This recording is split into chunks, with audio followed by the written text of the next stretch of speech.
Hello everyone, how are you? Welcome back to Clear Perspective. I'm Serene.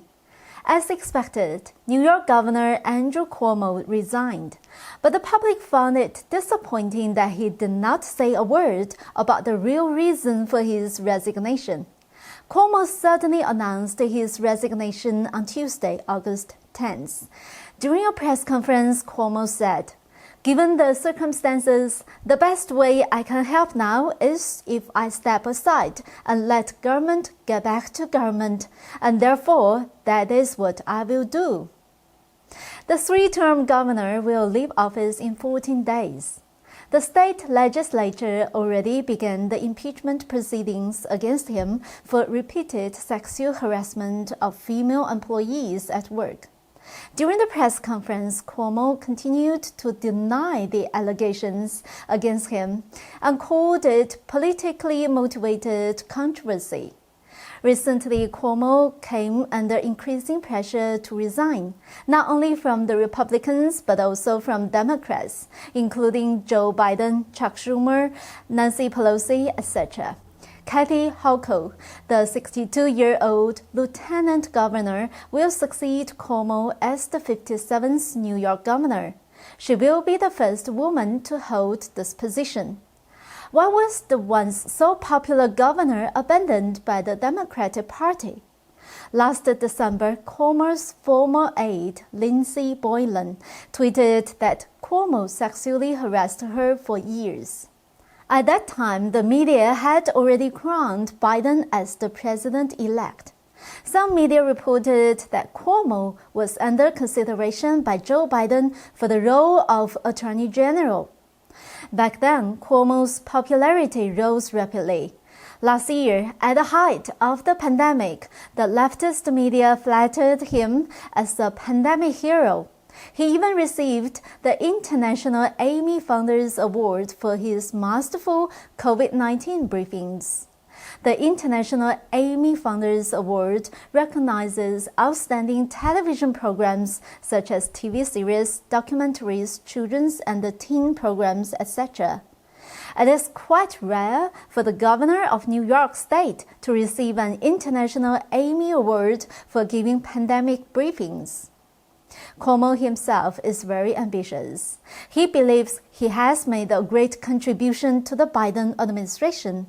He was hoping to use the media to move up the political ladder and perhaps even become the vice president of the United States. Perhaps it was Cuomo's coveting of the vice presidency that turned his political fortunes into the opposite direction. The media then began to dig into Cuomo's sexual harassment scandal. New York State Attorney General Letitia James announced an investigation into Cuomo on March 8th, which is International Women's Day. In her first public report on August 3rd, James accused Cuomo of sexually harassing 11 women. Then many Democratic New York congressmen and the New York State Assemblymen called on Cuomo to resign. Cuomo, whose third term ends in 2022, was of course very upset, and he implied that he would not resign. Cuomo also said in the past that he would not resign because he was not elected by politicians but by the people. But apparently, Cuomo cannot change his destiny. Republican Congressman Devin Nunes said that Democratic politicians are targeting Cuomo likely because he is a potential rival to Kamala Harris. Devin says the media is helping Harris attack his rivals, and the tech giants are obediently lifting the censors on Cuomo's attackers. Indeed, Cuomo pitched himself as the anti-Trump. He used the pandemic to fight against Trump and help put Biden in the White House. However, Cuomo's ambition has alerted the people above him. When his scandal was exposed, Cuomo has undoubtedly become a negative asset to the Democratic Party. The Wall Street Journal commented that the sexual harassment allegations were embarrassing for Democrats who did not want the incident to affect the 2022 midterm elections. so they wanted Cuomo to walk away quietly. But one of the reasons for Cuomo's resignation has never been mentioned.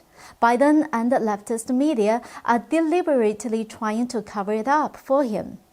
On August 10th, Red State published an article titled, "Yeah, Cuomo resigned, but for all the wrong reasons."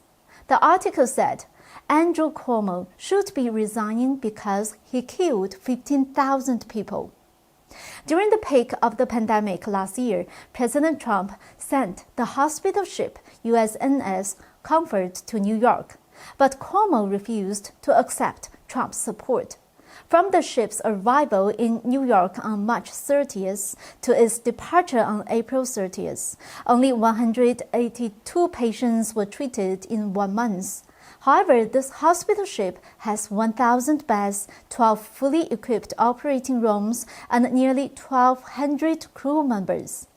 What is even more mind-boggling is that during the outbreak, the governors of several Democratic states, including New York, California, Michigan, and Pennsylvania, issued an executive order to move elderly patients infected with COVID to unsecured nursing homes.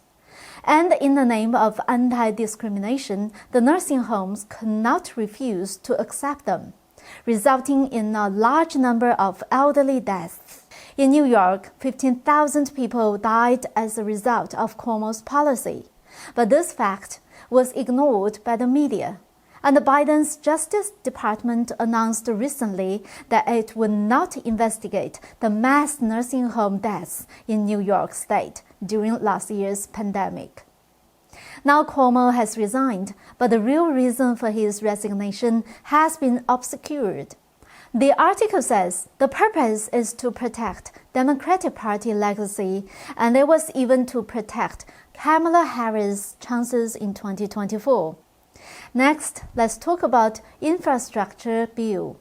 After months of debate, the Senate decided to pass Biden's massive infrastructure bill on August 10th.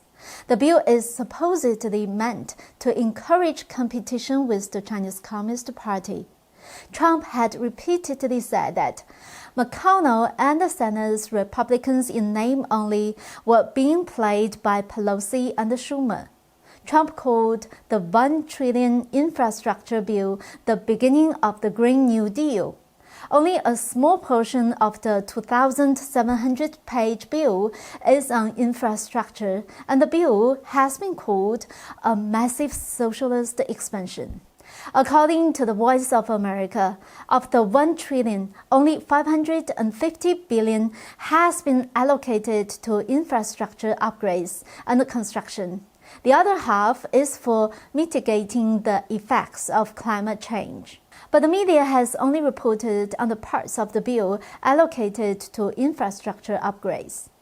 McConnell and a dozen rhinos joined Democrats in passing the bill in the Senate. If the infrastructure bill passes the House as well, the Biden administration could start investing in infrastructure next year, driving economic growth and adding a lot of good-paying jobs. This would obviously benefit the Democrats in the 2022 midterm election. Trump had hoped to wait until after the midterm elections for the Republicans to vote for any infrastructure bill. However, Schumer moved quickly. On Monday, August 9th, Senate Majority Leader Chuck Schumer has released the text of a $3.5 trillion budget framework. It includes massive investments in social programs and climate policy, as well as allowing millions of illegal immigrants to obtain citizenship in America. The budget also calls for reducing the use of coal and natural gas and pushing for critical race theory. It also calls for higher taxes for higher income people as well as large corporations. Since it is a budget plan, Democrats can pass the new spending without the threat of a Republican filibuster in the Senate. Democrats will only need to reach a consensus within the Democratic Party. That's all for today. Thank you for watching. I hope to see you next time.